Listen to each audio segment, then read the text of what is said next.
When was the last time you took a leap of faith, trusting that everything is going to work out? Do you crave growth, or are you merely content with the status quo? If you want more out of your life, out of your career, and out of your relationships, you are in the right place. Take the leap and discover how to create a life by design rather than living it by default. Real success starts with you. Now here's your host, Colleen Biggs.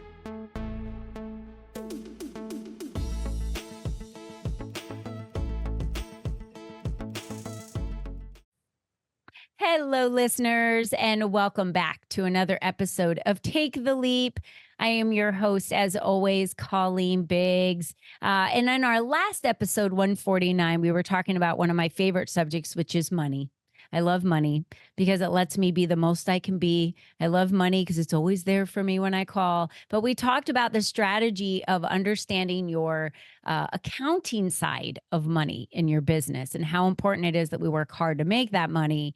And then now saving it and being able to strategically write off what you need to, but better off just having the best companies working with you on understanding your books and understanding your business. So when I say the word brand, what comes to your mind? So if I say the word brand positioning, do you think, well, I have a website, I have a logo, I'm brand positioned. Well, we might shock you a little bit today to help you understand you might not be attracting the best clients that you really want to be attracting. And I will tell you from experience that will save you a lot of time if you have the right brand in attracting those customers. I wrote that book not too long ago. It was a couple of years ago called Step Into the Spotlight, to expand your influence and attract the right client, not just any clients, but the right client, and how you do that. Well, Susan Friesen is here with us today.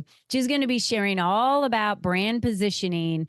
So listen in closely on all of that we have for you today. But before we get to Susan, I want to thank today's sponsor of today's show, Peaceful Living. Why do we allow stress to compound in our lives, affecting our sleep and our daily rituals?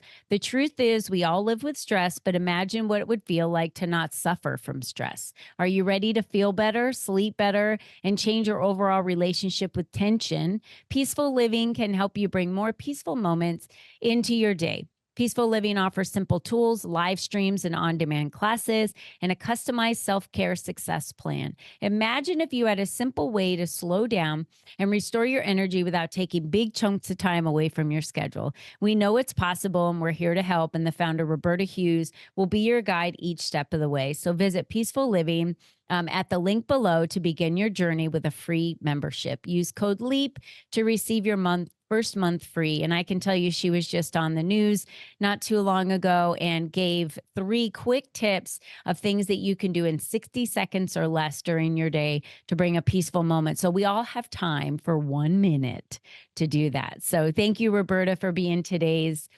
sponsor of this show. Now let's get to our guest. I'm excited that Susan Friesen is here. She's a visionary brand strategist and entrepreneur and founder of British Columbia's premier boutique web development and digital marketing agency, eVision Media. With over 20 years of experience in the industry, she's an expert in helping businesses establish their online presence and create a strong brand identity.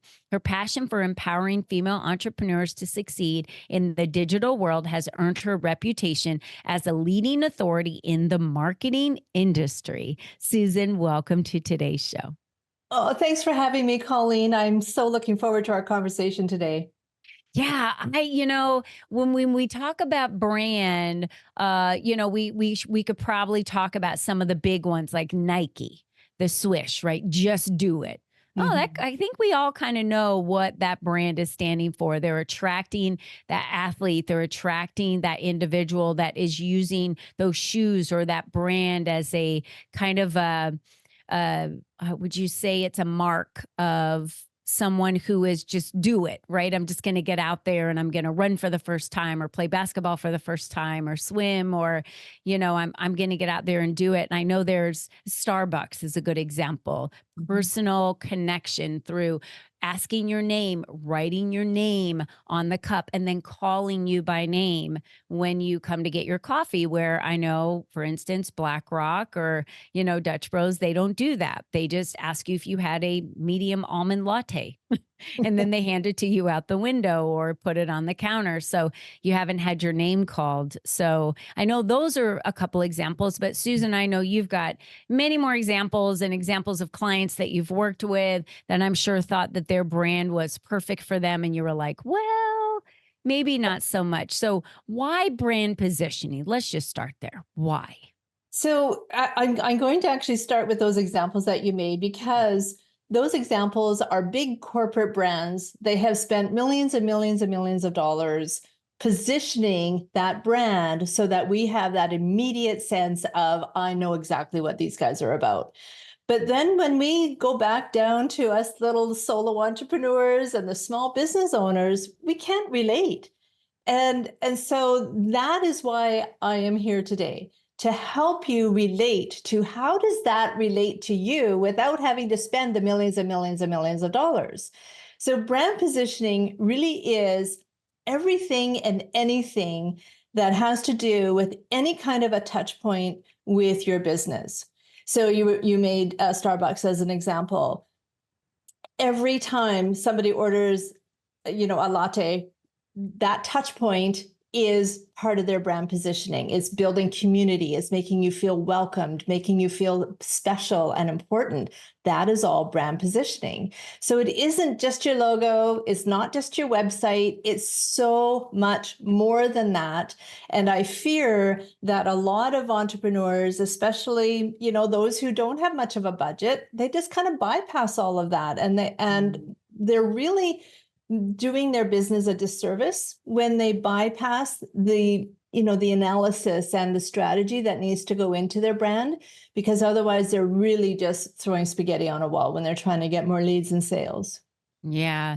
And I'm glad you said that, because I don't think it necessarily takes a lot of money to position your brand. And we talked about large companies that had millions and millions of dollars of positioning that. But just as an individual solopreneur, and if you have some examples, it'd be, great to share them for a client that you might have worked with, that you've tweaked their brand. But I remember a couple of years ago, I went through a whole brand retweak on my website, and that was not just website changes. It was a brand photography photo shoot.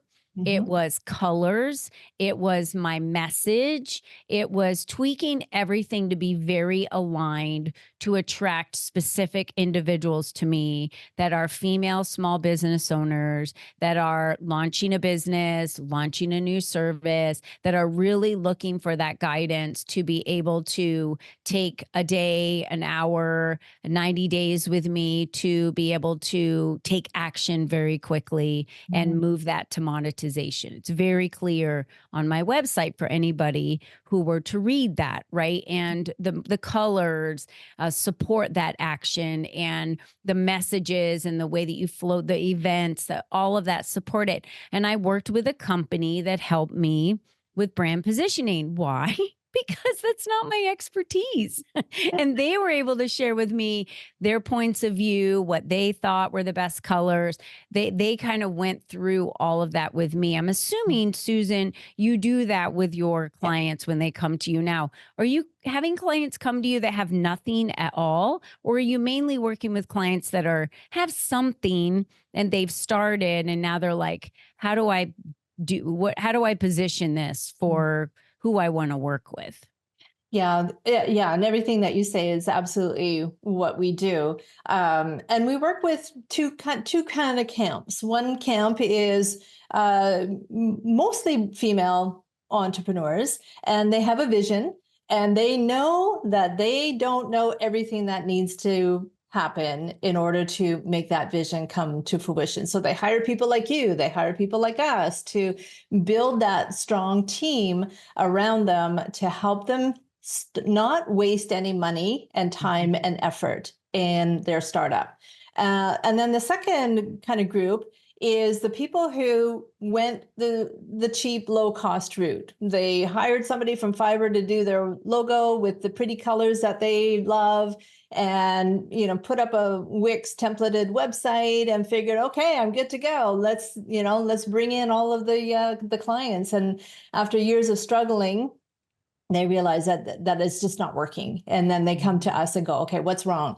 And we really do wipe the slate clean and we start fresh. And the very first thing that we do is a brand analysis. And that brand analysis it starts with your why. What is your vision? What is your purpose?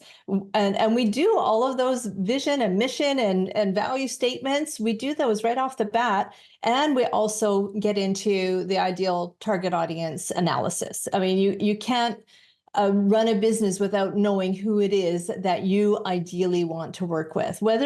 And I'm referencing more in service-based industries, but this also happens for those selling widgets. You need to know who is it that is best going to buy that particular widget. And so we go through a really in-depth analysis.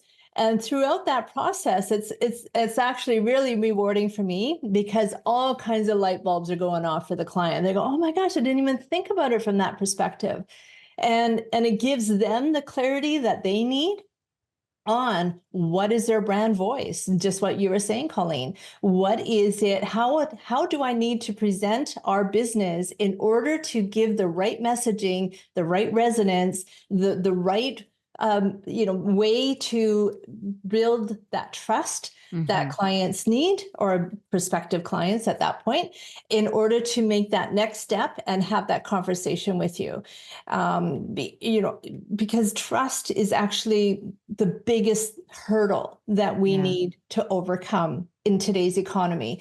Since COVID, everything after that has been all around trust. And if you don't have the right brand positioning in place and there's a disconnect going on, what you're saying is in a disconnect to what your true values are, or there's a disconnect in how you present yourself. So Colleen, you were describing about how you redid your website. So it's more than that. It's about the voice messages that you have. It's about the social media messages. It's about how you present yourself when you're networking. It's about how you treat your staff and your contractors and your employees.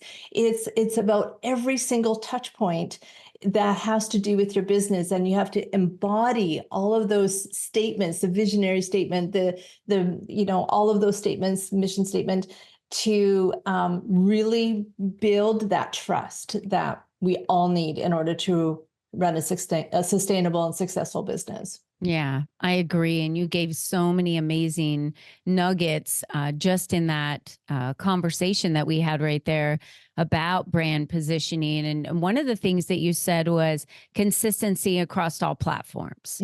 So you said not only just your website, your logo, wherever that might be, but your LinkedIn, right? Your Instagram, your Facebook.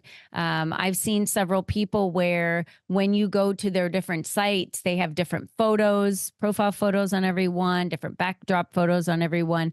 So are you consistent across the board? So if someone looks your picture up in one of those, that should be the same picture, that they see in all. I think. What do you think, Susan? Is that not necessarily the truth on that, or what would be your opinion? Yeah, that's an interesting observation. It's my opinion that if it's of the same photo shoot, so that it's the same hair, the same makeup, same look and feel, but it might be a different outfit, might be a different pose. I think that's okay, because that's still brand consistency.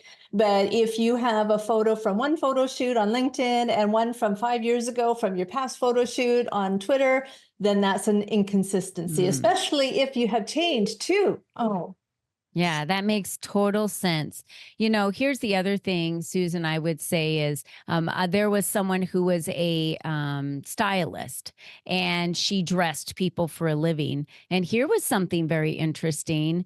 The way that she dressed wasn't a desirable way that I felt like it was a good example. Okay, so that now we're talking about if you are a stylist, you should be wearing the clothes that attracts your ideal client, right? So visually, as you're working with individuals and they see you online, you should be stylish because you're a stylist. Is that kind of what we're talking about too here? Okay, good. Absolutely, absolutely. I remember going to an event for women, and the woman, not to point her out, but this is years ago. Woman sitting beside me literally came in her pajamas, or it looked like it was her pajamas, and she had tattoos all over her and purple hair. And I assumed that she was a tattoo artist, but no, she was like an accountant. I can't remember exactly, but there was a total disconnect. She Yeah. did not dress the part of her brand. If she was a tattoo artist, Mhm. perfect. But if she wasn't, and she was just there to have fun and couldn't be bothered to, dress the part, then she really did turn away a lot of potential clients that day. That's what I think. So, Susan, I'm going to get a little controversial on this because, I do know that there are a lot of people out there that have tattoos, and some realtors I know have made it their brand. Some accident attorneys have made them, working out and riding motorcycles like their brand Yeah. of they're tough.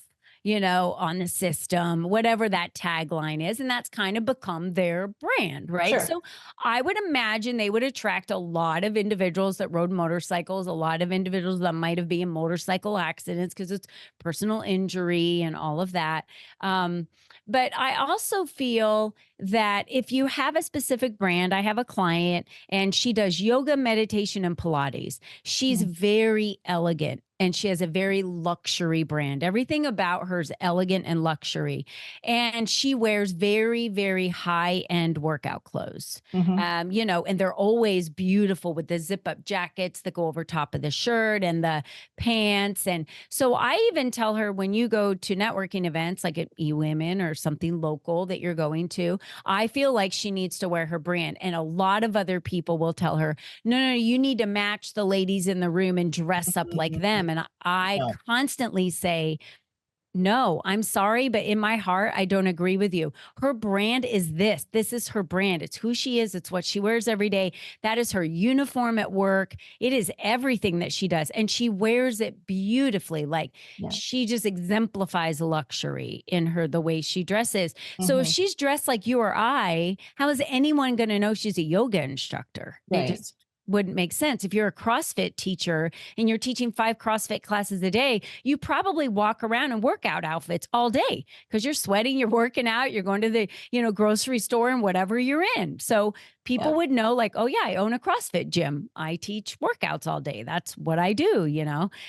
Same with like a bodybuilder. So uh, I say that instead of matching what everybody else is in the room and kind of blending in, I like the standout, not so much as the woman that was sitting next to you, although I think tattoos are a lot more acceptable than they used to be. Mhm. But you build your brand around it if that's your brand, right? If she was like way out there and had this way of thinking that got people to do something a little bit different, that might have fit her brand. Mhm. But I think that in that case, that probably didn't work Yeah. for, what she was doing. Mhm. And same goes with realtors. They're a great example, right? There's Mhm. how many of them out there? And I think you can differentiate yourself. Are you a realtor that looks at numbers and equations and you love to negotiate? Or are you a realtor that is more about the beautification and the staging and the, taking your time to sell your house to get the most dollar? Like, I think we need to pick and choose the companies and the people within those industries that work best for us. So that means speaking to those clients to attract to them. So you talked about having like a tried and true approach to brand positioning to build trust. Are you building that trust also with your client, or is that just so that your client can really look at the way that they build trust with those customers? Yeah, so it isn't just about getting a customer. It's about the experience Oh, I like that, that. that they are experiencing right from that very first touch point of meeting you, having that conversation, and then also the experience of working with you and how we make them feel throughout that experience and afterwards.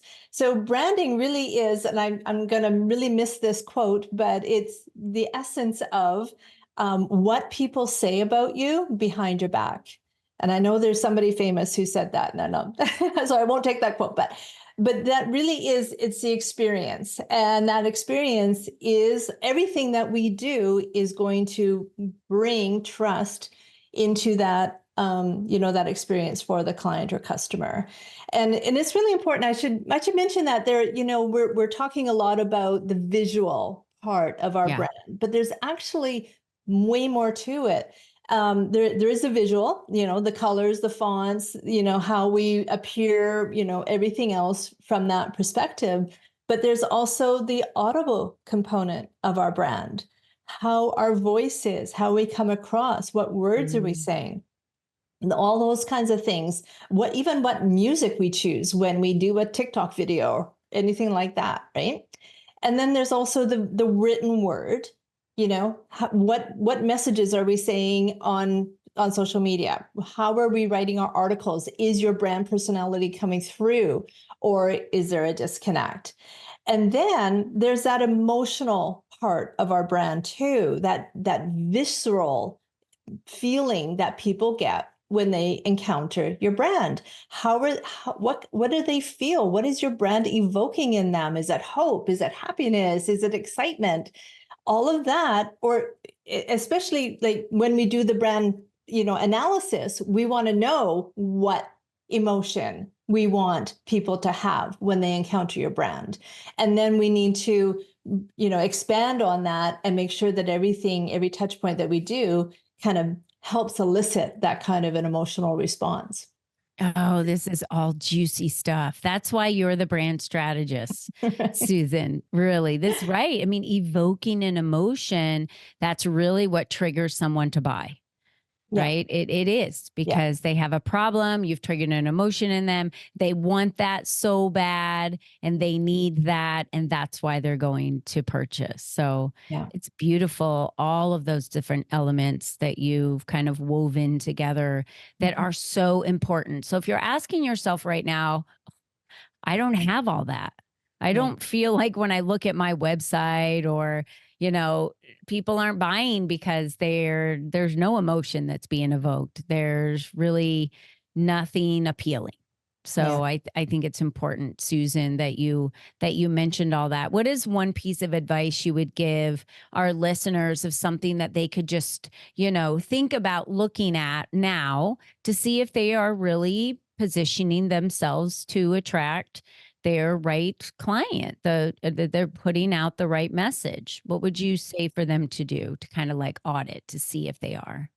Well, I think they really do need to get clarity. Most entrepreneurs get excited and they jump in, with both feet and just hope for the best. So if they can just take a step back and get clarity on why are they in business to begin with, and what transformation do they want to see their clients, have, and really understand the before and after picture. And then what does that person look like? What does that group of people look like? And I know that, we talk a lot about having our ideal client, the persona and all that kind of stuff. I think a lot of people just kind of skim over it and go, yeah, they're women from 40 to 50 years old, blah, blah, blah. But that's just the tip of the iceberg. You need to get into their why. What's going on for them? What emotional charge is happening for them? What transformation are they looking for?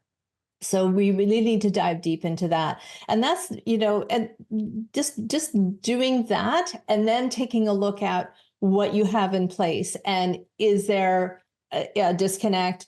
Is there room for improvement? Or maybe I know a lot of people just don't know how to do that. It's like a self-audit. It's very difficult to do that for yourself. I know even I've gone through a few brand transformations over the last 20 years that I've been in business, and I always have help because it's really hard to do a self-audit on stuff like that.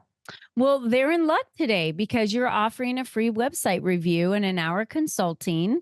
That's a $750 value at evisionmedia.ca/review. Do you want to tell us a little bit about that?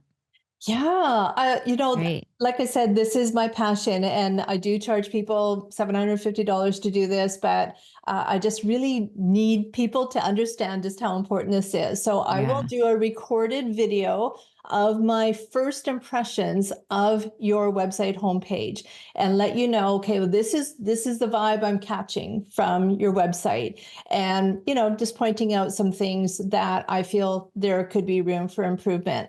And then that recording, I'll send that to you, and then we will follow up with a 1 hour consultation where we can review the recording. I can answer all the questions that you have, and we can have a little mini strategy session in That's that hour. beautiful. Yeah, Yeah. I love that, Susan. So we have that available. You can also follow Susan on Facebook, Instagram, Susan.eVision Media, LinkedIn, eVision Media, eVision Media. I think I'm saying that right. And eVision Media on Facebook as well. So whatever your favorite platform is, make sure this is why I love being able to follow. You're not giving names or emails or phone numbers out. So you don't feel, oh my gosh, I got to get all this information. You can just follow and start learning a lot from Susan and what she teaches. And many of us give away a lot of free advice and free tips. And so by following her, you can really start doing that audit. And we've given you this free website review and an hour consulting that Susan's giving that today as a free gift for $750 value. Again, it's all here at your fingertips at evisionmedia.ca/review. So please go pick that up. That's wonderful, Susan, that you're giving that away. Any last words for our listeners as we close out today? So I think my final thing is, don't go with your personal taste for your brand. If pink is your favorite color and you want all of your brand to be pink, take a step back and think about your ideal client, because everything that you do, say, think, be, and exist as needs to attract and resonate with your ideal client. And if pink is not their favorite color, then you can't use pink. Because that's what I find a lot of people do with their logo. Like they'll say, they have this vision in their mind of what their logo should look like. And then they hire somebody on Fiverr to replicate exactly what their vision is. But there's that whole lack of strategy in behind the scenes. Is that font going to really resonate with your client? Is that logo, is that color, is that, the structure of it? Is it really going to do what it's supposed to do? And I fear that a lot of people kind of fall short on that.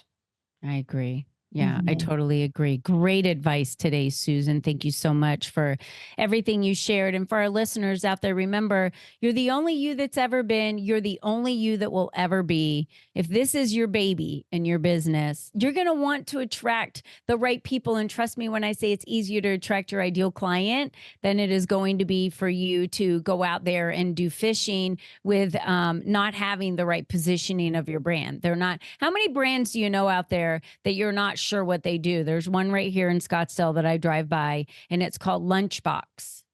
And there's a photo of like a woman, kind of like it's a stick with a lunch. She's holding a lunchbox. I thought it was like a lunch place to go eat. And I said to one of the ladies at my work, well, I've never been to Lunchbox. Did you want to go there? And they started laughing. And I said, why are you laughing? I thought you might want to go there for lunch. And they said, it's a waxing place for women. Okay. That is terrible branding, is what I said to them. Terrible branding. So again, don't confuse your customers. Make it easy for yourself to evoke an emotion so that people will buy. And thank you so much, Susan, for being on today's show. And to everyone that joined us, thank you again for making us top 1% globally. As a podcast, we appreciate you and your loyalty. And thank you so much again. Please feel free to go out there and drop a review for us on Apple. We would love to hear how you feel about the podcast Take the Leap, and what your opinions are. And of course, never forget, we want to hear from you at info@colleenbiggs.net. And until next time, don't forget, be you and be strong. Bye-bye for now.